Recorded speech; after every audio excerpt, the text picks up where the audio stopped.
మరి కాసేపట్లో చింతలపూడి వేదికగా రా కదలిరా తెలుగుదేశం సభ జరగబోతోంది. టీడీపీ అధినేత చంద్రబాబు రాబోతున్నారు. ప్రస్తుతం నియోజకవర్గానికి చెందినటువంటి నాయకులు కూడా ఇక్కడ ఏర్పాట్లు చేస్తున్నారు. ప్రస్తుతం మనతో అనిల్ ఉన్నారు. సో చెప్పండి, మీ చింతలపూడి నియోజకవర్గంలో దాదాపు 4 ఏళ్లుగా ఇక్కడ నియోజకవర్గ రథసారథి లేరు. మరి ఇలాంటప్పుడు ఈ వేదిక ఏ విధంగా విజయవంతం కాబోతుంది? ఎలాంటి ఏర్పాట్లు చేస్తున్నారు? 4 ఏళ్ళ నుంచి రథసారథులు లేరు, కానీ 4 ఏళ్ళ నుంచి కార్యకర్తలు చాలా యాక్టివ్గా ఉన్నారండి.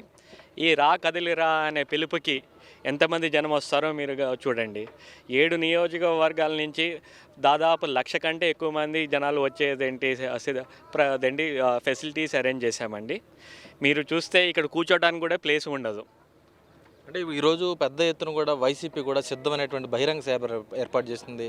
లక్షలాది మంది మాకు తరలి వచ్చారు. రా కదిలిరా సభకు వేలాది మంది కూడా రావడం లేదని వారు ఆరోపిస్తున్నారు. ఎలా సమాధానం చెప్తారు?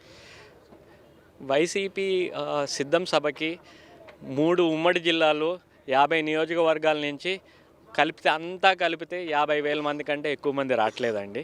కానీ ఈ Chintalapudi Eluru assembly parliamentary constituency Eluru Chintalapudi assembly constituency నుంచే 50,000 దాటిగా వస్తున్నారు. మీరు దానికి దీనికి కంపేర్ చేయడము చాలా హాస్యాస్పదంగా ఉంది. సిద్ధం అంటున్నారు, దేనికి సిద్ధము? ఏం చేశారు అనడానికి సిద్ధము? మీరు ఇక్కడ వచ్చి చూడండి. ఇక్కడ ఉన్న కార్యకర్తలు అందరూ స్వయంగా వస్తున్నారు, అంత జోష్లో వస్తున్నారు. ఎలక్షన్స్ ఎప్పుడు వస్తాయా, ఈ వైసీపీ సైకో ప్రభుత్వాన్ని ఎప్పుడు పంపించాలా అనేది ఛాన్స్ కోసం వెయిట్ చేస్తూ ఉన్నారు. అంటే ఈరోజు సంక్షేమ పథకాలకు పెద్దపీట వేస్తున్నామంటున్నారు. అలాగే సామాజిక సాధికారత సాధించామని ఎంపీ అభ్యర్థులు ఇక్కడ ఏలూరు ఎంపీ కూడా బీసీ వర్గానికి కేటాయించామని వారు ఆల్రెడీ అభ్యర్థుల్ని ఖరారు చేసుకుని ముందుకు వెళ్తున్నారు. టీడీపీ ఎలా వెళ్ళబోతుంది? ఫలితాలు ఎలా ఉండబోతుంది? అసలైన సామాజిక న్యాయము టీడీపీ ద్వారానే వచ్చిందండి.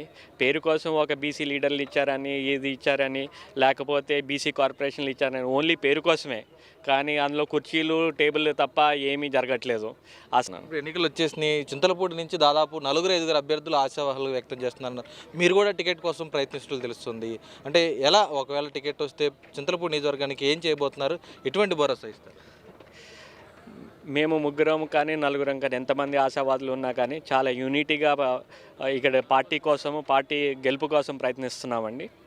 ఇక్కడ చింతలపూడి వెస్ట్ గోదావరి జిల్లాలో అన్నిటికంటే ఎక్కువ హయ్యెస్ట్ పోలింగ్ ఉంటుందండి. దాదాపు 3 లక్షలు ఓటింగ్ ఉందండి.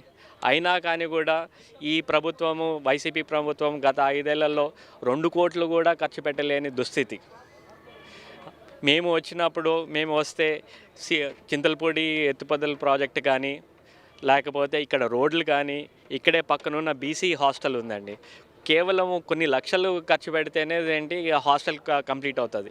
కానీ ఆ కొన్ని లక్షలు కూడా ఖర్చు పెట్టే పరిస్థితి లేక ఆ పిల్లలు మార్కెట్ యార్డ్లో స్కూల్ నడిపిస్తున్నారు. ఇట్లాంటిది అన్నీ ఎప్పుడు మన ప్రభుత్వం వస్తే ఈ సంక్షేమ కార్యక్రమాలు మళ్ళీ అభివృద్ధి 2 సైడ్ బై సైడ్గా చేసే కెపాసిటీ ఉన్నది ఏకైక లీడరు మన చంద్రబాబు నాయుడు గారే. అది చూస్తే పెద్ద ఎత్తున కూడా ఈరోజు ఏర్పాట్లు జరుగుతున్నాయి. నేతలందరూ కూడా తరలి వస్తున్నారు.